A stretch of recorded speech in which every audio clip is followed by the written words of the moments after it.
Hello, welcome to the podcast. If we have not met before, hello, my name is Mariah. I'm so happy to have you here. I am coming to you on one of the very last days of my luteal phase, and if you're familiar with your cycle, you know all of the turbulence and unpredictability and chaos and wildness that can come with.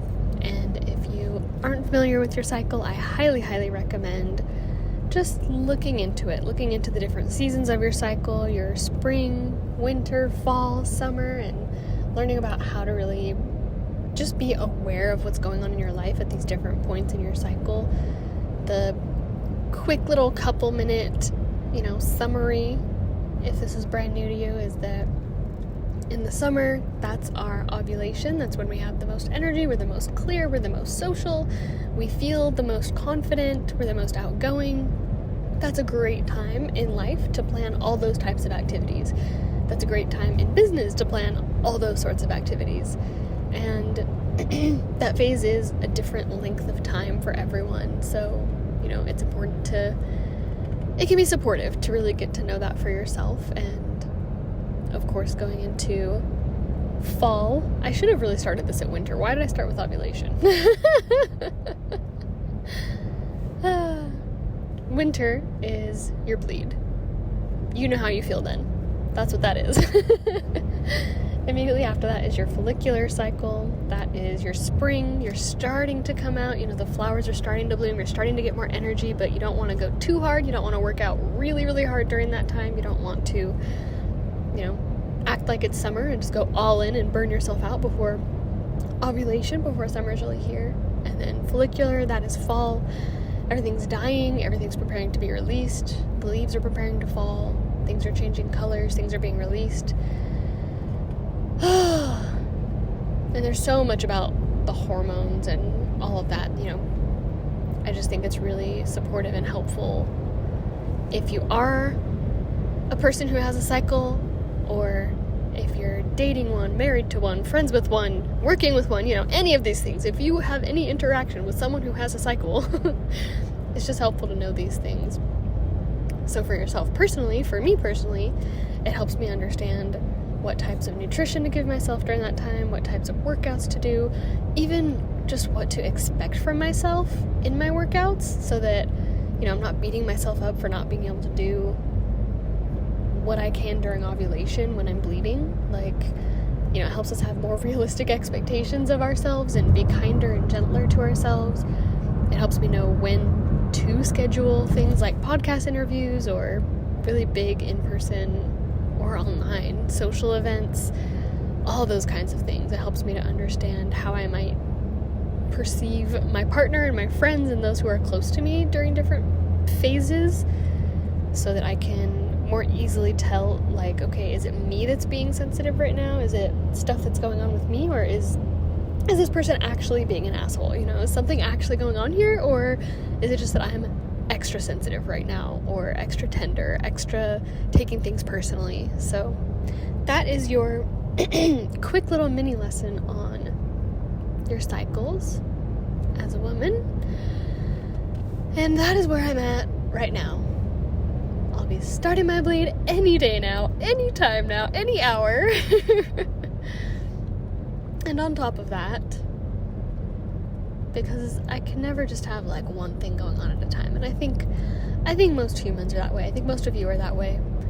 When you've got one thing, there's 20 other things going on. And so at the moment, I'm in luteal. I've just started this new, what would you call it, modality that my chiropractor recommended for me. I'll see if I can remember it. It's very wordy. Quantum. Yeah, nope. Quantum rewiring neurological something therapy. Yeah, it's something like that. It's a lot of words. I'll look at my little brochure on it when I get home, and I'll write it down in the description if it's something that you're curious about looking into. But so I started this new healing modality that's intense, which I love. It's epic. I'm doing that. I do very neurological based chiropractic work, so it's all about the brain and the emotions and so much more than just the physical structure. It's like, yes, the physical structure, and also so many more things, which means so much more processing and releasing, and all of that fun stuff comes up.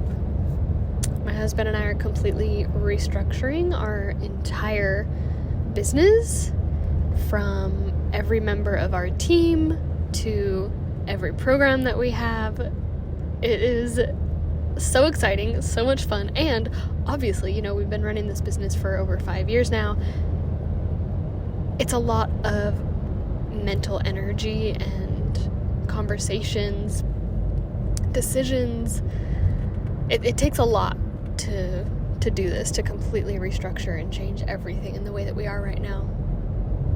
So doing all of that, I have 2 one-on-one business mentors I'm working with. I have a mastermind, a group mastermind that I'm in.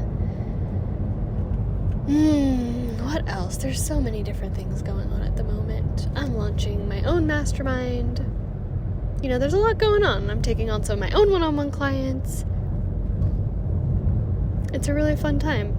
And it's a lot. I'm also doing a parasite cleanse and detox. If you guys have heard me talk about this bioenergetic testing that I've been doing this year, I'm started that in about February, so I'm like 6 months into that protocol, and it's about a year-long program, so I'm like, halfway there. But this round is absolutely kicking my ass, and yeah, I've been feeling kind of shitty for the last week, and then allergies have started kicking in again. Luteal, decided to enter the room. We fired a teammate last week. We hired a new social media team. We hired a new OBM and team of VAs. There's a lot of shifts happening at the moment, and they're all so beautiful and wonderful and good, and I just want to normalize that it doesn't matter how good the changes are, it doesn't mean that it's all sunshine and rainbows. And something that so it's QNRT is what it is. Quantum Neurological Reset Therapy. Yes, I got it. Wow, I just had to remember the acronym. QNRT. So my QNRT therapist, she is constantly saying, this isn't the easy path, but it's worth it. And I feel like that's been my motto for probably decades, ever since I discovered personal development and spirituality and the unseen world and just everything in life. Like, it just because it isn't easy doesn't mean that it's not worth doing. And something, now that we're 8.5 minutes in here, something I really wanted to just share with you all today is part of a conversation I had with my own mentor, my business mentor this afternoon, really around creative expression, and how maybe when you come online, when you start using social media, whether it's for business or not, you start putting expectations on yourself around what your content needs to be, what the purpose of it needs to be, what the outcome of it needs to look like, what it has to be in order for it to be, quote unquote worth it, or working, or purposeful. And I realized for myself that for a really long time, just having platforms for creative expression, I haven't allowed that to be enough. And that really sunk in really deep today. And I want to share that because I think that's going to really ring a bell for you too. Just recognizing that, when a musician or a poet, when they share their art, they aren't creating it for their audience. They're not creating it to get a certain outcome. They're not creating it to blow up and have $1 million business. They're creating it because they're going through something and they decide that expressing themselves is the best way for them to move through it. That just sharing their creative expression is the thing that's going to feel supportive for them, is the thing that's going to feel good. And I've been really embracing this whole concept of seeing myself as an artist a lot more recently, and allowing myself to be a business artist, a business doula, a creative person who helps people with their business, rather than just a coach or a mentor, because these are things that I've also been for much of my life, whether it was, around business or around cheer or tumbling or whatever different things that I've done. Being an exchange student, I've been in mentorship roles, leadership roles for a lot of my life, and I've really allowed that to become a big part of my identity, that, I am someone who can lead others through X. I'm someone who can lead others through a specific process, a specific journey. And it's just really interesting starting to question that and be like, okay, but what if I was just doing this for creative expression and that was enough? What if I was just posting on Instagram for creative expression and that was enough? Rather than, okay, I need to post the thing that people will share, that people will resonate with, that will bring clients into my programs. What if instead I'm just sharing the visual art that I feel like sharing in that moment? What if that's all that it is? What if I allow that to be good enough, and I allow that to be all that I need it to be?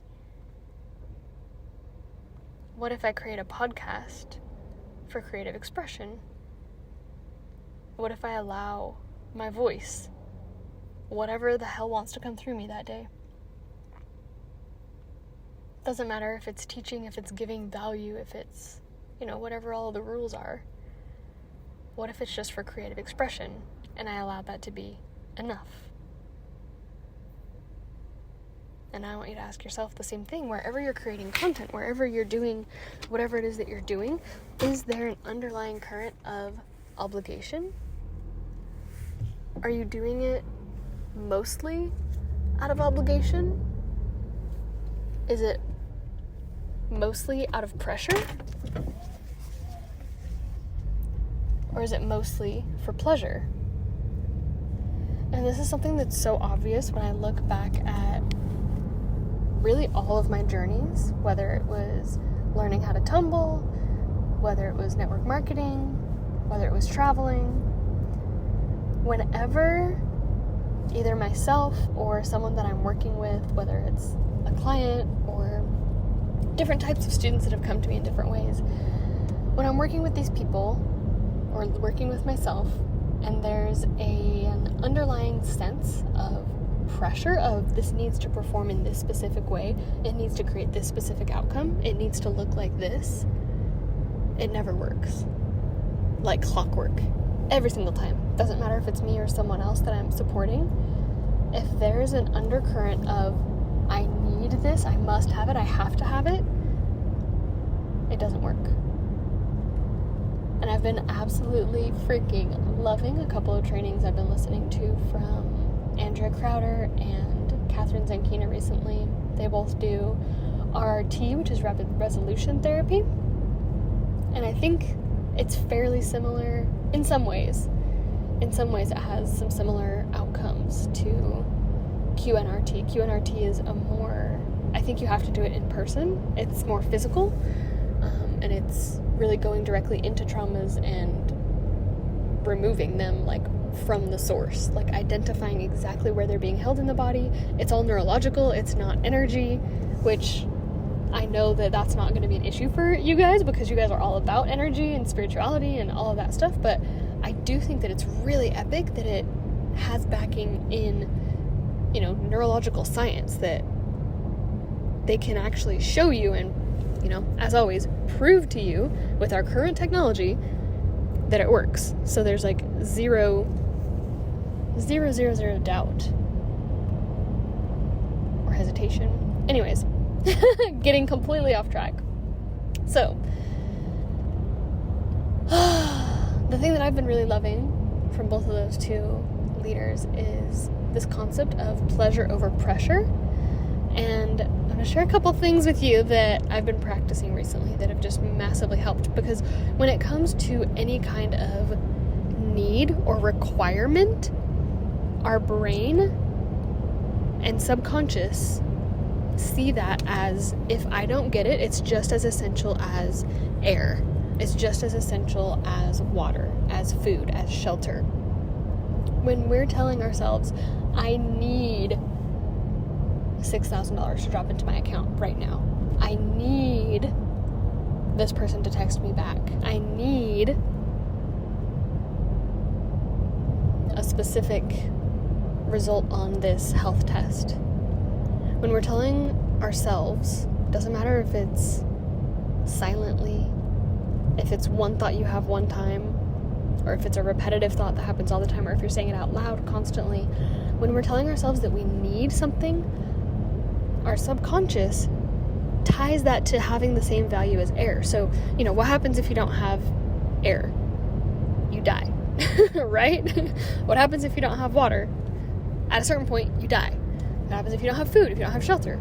Again, at a certain point, you literally die. And so the body sees that as need. The body sees those things as need. Those are your true core needs. And there are more, but those are just, a few right now to get this point across. And when we're saying that we need all these different things, our brain is, like I said, associating that with death. It's saying, oh, if I don't get $6,000 in my bank account tomorrow, I'm going to die. That's a lot of pressure. If this person doesn't text me back right now, I'm going to die. That's a lot of pressure and stress. And pressure and stress repel our manifestations. If I don't get this specific result on this health test, I'm going to die. Again, that's a lot of pressure and a lot of stress, which can amplify things and make them worse. And yes, it's nice for all of these things to happen, but you don't actually need them, even with the health test. Miraculous things happen every single day. People have miraculous recoveries and go into remission all the time. And I used to feel weird about saying that. I used to feel like, oh, well, I don't know if that'll offend people. I don't know if that'll, make people who are going through really hard shit feel like I'm just talking down to them or, being an asshole. But I've met personally and talked to so many people who that's been the case for now, that I want to talk about it more, to say, it doesn't matter if you've gotten a terminal diagnosis, you get to choose your outcome. You get to choose how much longer you get to stay here. Because I've seen it countless times. It blows my mind and it lights me up, and I feel like I'm getting so much energy in my heart and my throat and my mind right now thinking about those people and our conversations. And if you're curious about this, if you are going through something really hard, if this did trigger you, please reach out to me. I would love to connect you with those people. I'd love to invite you to the spaces where I'm seeing this insane healing happen. So back to our manifestation needs versus desires conversation. So a tool that I want to give to you that will help loosen the grip on whatever it is that you're calling in at the moment, that maybe you've been tying to your creative expression, that's been acting like a chokehold on it, of I'm posting on Instagram, so you must give me money. I'm texting this person, so they must text me back. I'm doing this visualization every single day, so I must get this specific health result. The thing that's so potent and so powerful is shifting from need to desire, and recognizing and acknowledging that that's truly what it is.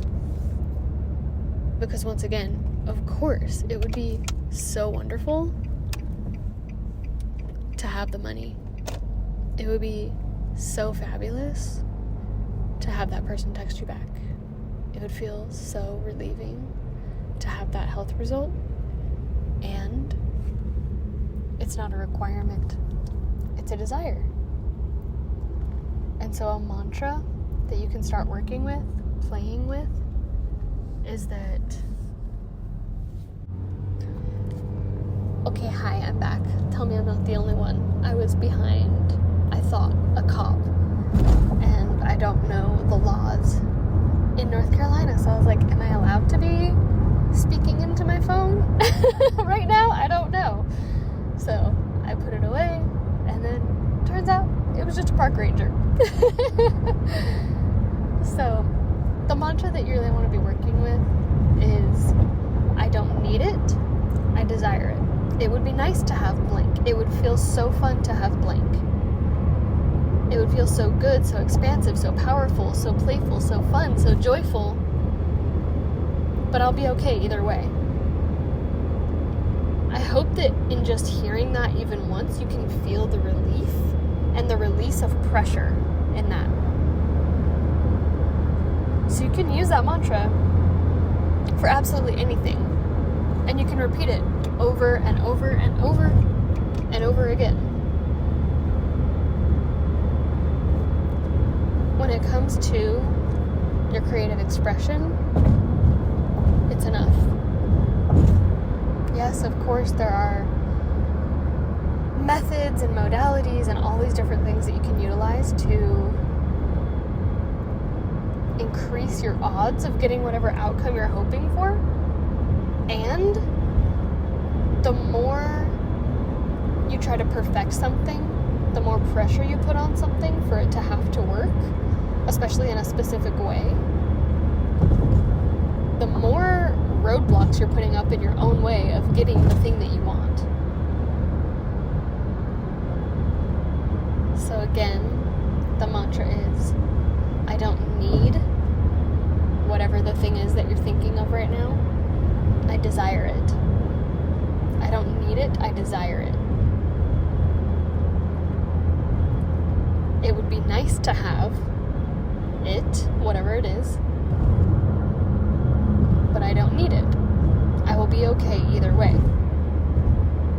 And I know that can be really hard in certain situations, especially if it comes to money or health.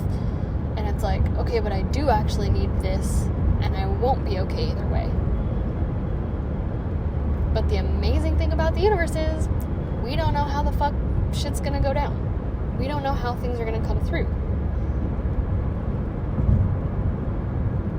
I invite you to reflect back on all the different times when you thought things weren't going to be okay, when you thought maybe even that you were going to die, you thought something so horrible was going to happen if you didn't get what you wanted in the way that you wanted it, in the way that you felt like you needed it in that moment.